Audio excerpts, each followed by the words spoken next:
ว้าวพี่น้อง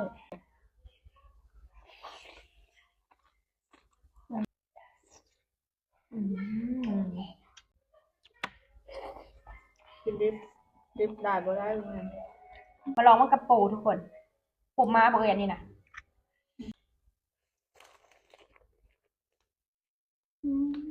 เว้ย มึก เต็มปากเต็มคำ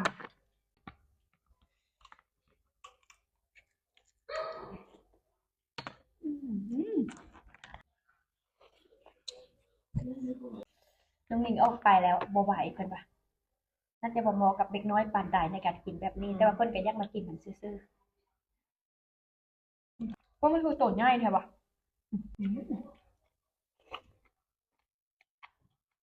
เนื้อโคตรเล่นเนื้อเล็กแห้งนี่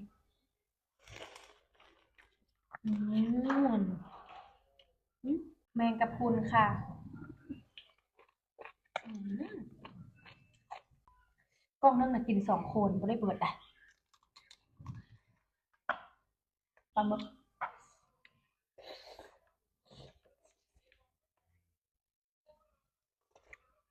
อืลูกค้าคนโคตรหลายเลยเปิดร้านมาแป๊บเดียวแล้วมันประมาณ10 โมงก็คงกินระเบิดละจ่ายยับเปิดอยู่เนาะเปิดหารู้ แม่นหรือว่าเอาไปเปิดแข้งเพิ่นบอก อย่าเลย แล้วสิเปิดแข้งจะละดุยเด้อเฮาว่าเฮาน่ะบ่เหมาะกับเป็นเจ้าของเองหรอกพอกับการกิน ต้องมาถามเหมาะกับการเป็นนักซิมหลายกว่า